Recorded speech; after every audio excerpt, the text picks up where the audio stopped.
So we have all of these issues, to address, and I think we will spur our economy, when we can put people back to work. And that's what I'm really all about. I'm not a career politician. I think the only way we're going to change the policies that are coming out of Washington is to change leadership in Washington. We keep sending back the same politics in different suits, and we need to stop that. As I've traveled the state and talked to so many of you, what you have really said to me is, we would like someone with real-life business experience in government. Fresh faces, new blood, new ideas. We don't want the same old policies in Washington. That's the referendum that we're hearing in Massachusetts. I really do hope Scott Brown is successful tonight, because and even if it's a close race and he loses, I think there's really a tone that has been set for our election coming up this coming November.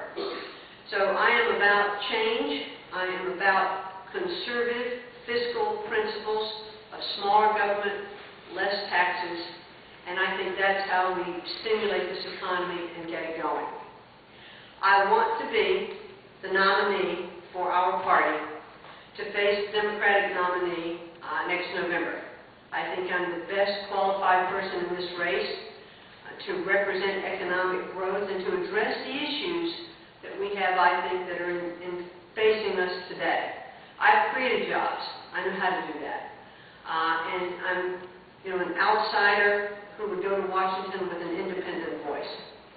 So hopefully you'll consider me and support me in the race. I would like very much to be your nominee. And so that's kind of an overview of who I am, and I'm really very happy to take particular questions, because that's what I really enjoy doing.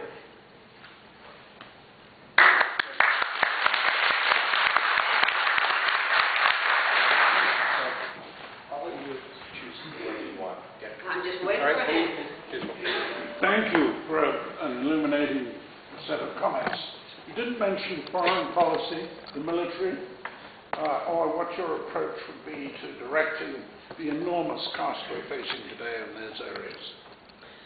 Which would you like me to address first? Well, either one. Foreign policy and military today are very closely allied, obviously with interests in the Middle East particularly, and Pakistan. Please repeat the question. I'll repeat it, because I know it's hard to hear in the back. Really, the question is on foreign policy and the cost of our military. Is that a fair representation? We have tremendous costs that are going into Afghanistan and still into Iraq because we're in war there. It is a war on terror. And I do believe that we have to take war on terror to terrorists in their home territory. We don't want to fight that war here in the United States. The President, with the recommendation of generals on the ground, has authorized 30,000 more troops to go into Afghanistan. And my stance would be, if we're sending those men and women there, we need to protect them. We need to give them the best of what we have for their ammunition, for their protection, for the strategy, to get them in to accomplish a specific set of goals, and then to bring them back. I don't think we should announce when we're going to start withdrawing before we send them in. It's very important that they go in with a mission, they have a strong directive, and that we support them when they're there. There is so much going on, so that is part of the military effort. I do think that it's cheaper to defend outside of the United States than it is here, with all of the collateral damage that we would have here in our country.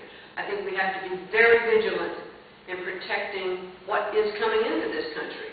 As we saw with the Christmas Day almost bomber, we built out a lot of holes in our security systems. And I would like to be able to know that we're doing everything in our power, with the TSA, with scanning that we're doing outside of the country, with plugging the holes we have in our intelligence systems, so that everybody is talking, so that we don't have that coming in. It's such a tremendous job.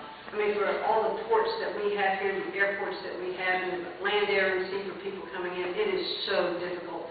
I think our country has been incredibly fortunate so far, and I'm sure there are many plots that get foiled every day that we don't know about. But it is a daunting issue to think of how close that bomber came on Christmas Day, and we have to do a better job of policing our international entry points. But it's before they get on, once they're on the plane, or on the train, or on the bus, it's too late. They have to do it, in advance. So the technology that we have to invest in, and I think those are big costs, because we do need to invest in them, whether they're the private enterprise and their tax credits and tax incentives to develop more of these scanning devices, which the government would purchase, or let private enterprise run it and maintain it. I think that's what we have to look at as well. In terms of, a lot of foreign policy, I like Ronald Reagan's approach to trust but verify. And I'm not one to be incredibly apologetic about the United States. I think this is the best country in the world to live in. I believe that we have certain standards that are sought outside of our country, and people come here to live because we do have such a great standard of living, to be here. However, in terms of what we are doing to develop and grow business here, I think we're being short-sighted. I believe we're allowing business to leave because our corporate tax rates are too high, and whether it is manufacturing, financial services, technology, the fact that they are leaving this country and being produced or managed outside, we need to stop that and correct it and bring that back, into this country. So we've also got balance of trade issues. So much to talk about.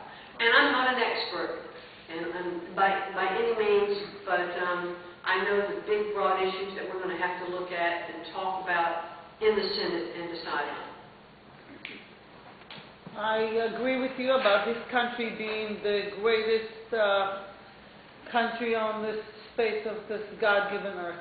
So I applaud you for saying it, because so many people are thinking something's wrong with this place.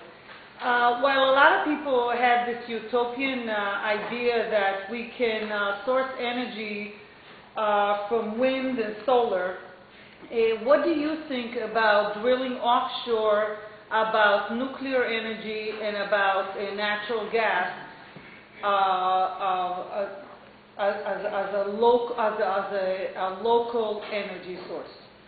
I think we ought to develop all of our energy sources. I think solar, wind, are things that we should absolutely develop. Nuclear power, I'm definitely in favor of. I think we should have more nuclear energy plants, in this country. I think we should drill as long as the states who control those borders are in agreement. I think that's a state's issue. But I'm in agreement that we should drill here in this country where we believe there are those resources. And also, there are lots of oil shale areas that are pretty much, government land at this particular point. But and there's a lot of oil to be taken from the shale deposits. And the new technology for mining and harvesting that is becoming much more environment friendly to get that accomplished, but I think we have to continue to develop that technology and mine those areas as well. We have to certainly reduce our dependence on foreign oil. And natural gas, I think, goes with that as well. We have to develop our own energy sources here, and that should be a priority for us.